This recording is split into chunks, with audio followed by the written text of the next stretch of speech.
はい、こんにちは。宮尾健二です。本日はですね、こちら CBR250R のウインカーを、LED のものに変えてみました。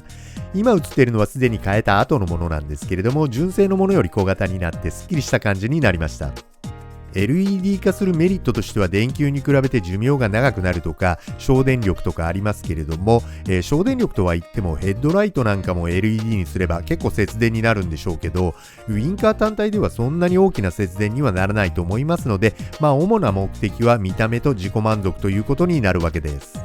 見た目という点ではシーケンシャルウインカーみたいないかにもといった感じのカスタムもありますが、今回はそんなに派手な感じではなく、一見純正風な感じを目指してみました。なのでウインカーもホンダの純正部品の流用という形なんですけれども、どうでしょうね、結構すっきりとまとまってかっこよくなったと思うんですよね。よくよく見れば純正ほどの辛い位置感はないですが、パッと見では純正っぽく仕上がったと思います。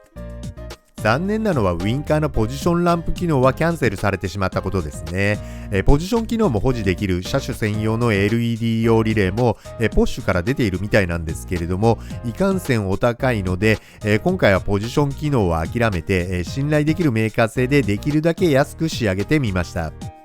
で、今回使用したウインカーやリレーなどはこちらになります。まずはウインカーですね。これは CBR250RR、MC51 のですね、ウインカーになります。なんですけれども、実はすべてリア用のものになってます。フロントウインカーはですね、ウインカーの根元の、接合部分っていうんですかね、がですね、MC51 のカウル形状に合わせるためか、ちょっと複雑な形になっていまして、MC41 のですね、シンプルな形状には合わなそうだったので、フロントについてもリア用のウインカーを使うことにしました。で、こちらなんですが MC41 純正の電球ウインカーはウインカーを固定するボルトが中空ボルトになっていて、その中を配線が通っているんですが MC51 のウインカーは固定用ボルトとは別に配線が伸びてきています。このためですね、車体に取り付ける際にリア側は加工なしでなんとか取り付けられますが、フロントはちょっと加工が必要になります。ちなみに中古で購入したこのウインカー、きちんと点灯するのか事前に確認しておきたいと思います。このような 9V の乾電池、四角いやつですね、があれば簡単に確認ができます。ウインカーから伸びている緑色の配線がマイナス、オレンジ色と水色はプラスなので、乾電池につないで点灯すれば動作確認 OK です。なお、オレンジ色の配線のものがですね、左側のウインカーで、水色の配線のものが右側のウインカーになります。続いてリレーですが、木島の IC ウインカーリレー、型番で言うと 304-052 というものです。これは同じ型番で外見がですね、白いものと黒いもの、黒いものもですね、ステー部分の形が違うもので2種類くらい存在するらしいんですが、機能的には同じもののようです。Amazon で安くなってましたので、こちらを購入しました。もっと安いリレーもたくさん売ってるんですけれども、安いリレーはですね、スイッチオンからワンテンポ遅いタイミングでウインカーが出て、気持ち悪いものが多いらしいので、今回は木島のものを購入しました。それとデイトナの110型究極のコネクターです。9ピンのカプラーですね。メインハーネス側のカプラーに合わせるためのものです。リレーの配線を加工して接続するんですが、追加の配線も必要になります。まずはリレーの配線加工です。もともとついているこの平型端子や、丸型の端子はですね、切り取って110型の平型端子のオスに付け替えます。続いて追加配線用にですね、両端とも110型平型端子のオスを付けた配線を2本作っておきます。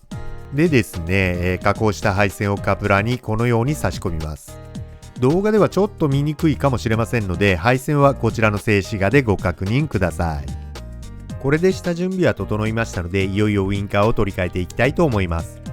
まずミドルカウルを取り外すんですが、取り外しについては以前 USB 電源を取り付けた時の動画でも説明してますので、本当に初期の頃の動画なのでいろいろ恥ずかしいんですけれども、よろしければそちらもご覧ください。今回の動画では要点だけ説明します。まずはカウル側面についているボルトを3本外します。反対側も同様です。続いてですね、ライト下のこのボルトと内側から止まっているこのボルトを外します。それからハンドル横にあるこのトリムクリップですね、反対側にもありますのでこれを外します。最後に両側のミドルカウルを留めているトリムクリップを外します。あとカウルの内側にウィンカーの配線がありますので、あらかじめギボシ端子を外しておきます。これでミドルカウルを外せるんですが、注意点としてはこの辺に2箇所クリップで止まっているので、最初にこれを外しておきます。あとライト横にですねスリットがあって、カウルは車体前方にずらさないと外せませんのでご注意ください。で、カウルが取り外せたので、まずは純正のウインカーリレーと木島のリレーを交換します。映像はないんですが、ここで一応動作チェックしました。木島のリレーは電球でも LED でもどちらでも動くので、カウルについている純正のウインカーを取り外してですね、元の配線につないでみたところ無事に動作しました。次にリア側のアンダーカバーを外します。ここは2箇所のトリムクリップで止まっているだけなので、これを外して、あとはちょっと力を加えてカバーを取り外します。取り外すとウインカーなどの配線が出てきますので、ウインカーから出ている配線をたどってギボシ端子を外します。ウインカーは内側からこのようにナットでステーに固定されてますので、このナットを外して純正ウインカーを外します。外した後はこのようになってますんで、ここに LED のウインカーを固定していくんですが、元のウインカーに比べて MC51 の LED ウインカーのボルトは細くて、ウインカーのボルトを通す穴に余裕が生まれますので、その余裕を利用してですね、このように配線も通します。あとボルトの頭より取り付け穴が大きいのでちょっと見づらいんですけれども、このようにワッシャーをかましてですね固定します。内側から見るとこんな感じですね。あとは配線をつないでリアは完成です。続いてフロントです。ウインカーの根元部分はこのようにウインカー本体とラバー部分、それと金属のカラーの3つのパーツで構成されています。で、フロントに関しては配線を逃がすためにこのウインカー根元の、ラバー部分をですね、このように切り取って隙間を作ります。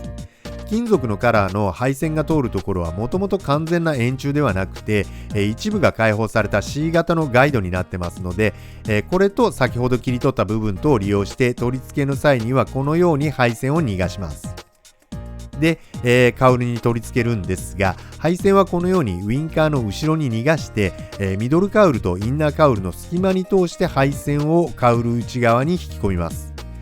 フロントウインカーの固定についてもリアと同じようにボルトの頭が小さいのでワッシャーをかまして固定します。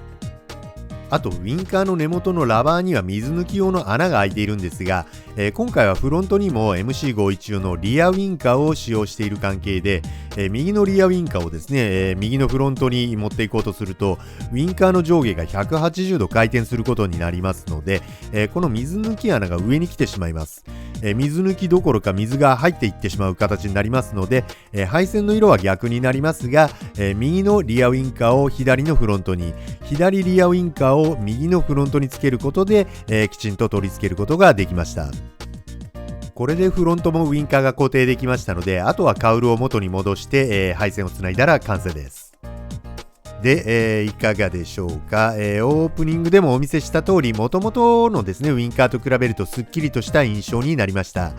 新旧比較するとこんな感じですね。映像の大きさを揃えたらですね LED ウインカー側の映像がぼやけてしまってちょっと残念なんですが、やっぱりですねすっきりとした印象になってかっこよくなりました。元々のウインカーも別に嫌いではなかったんですが、これは大満足な結果です。リア周りもすっきりとして見えますね。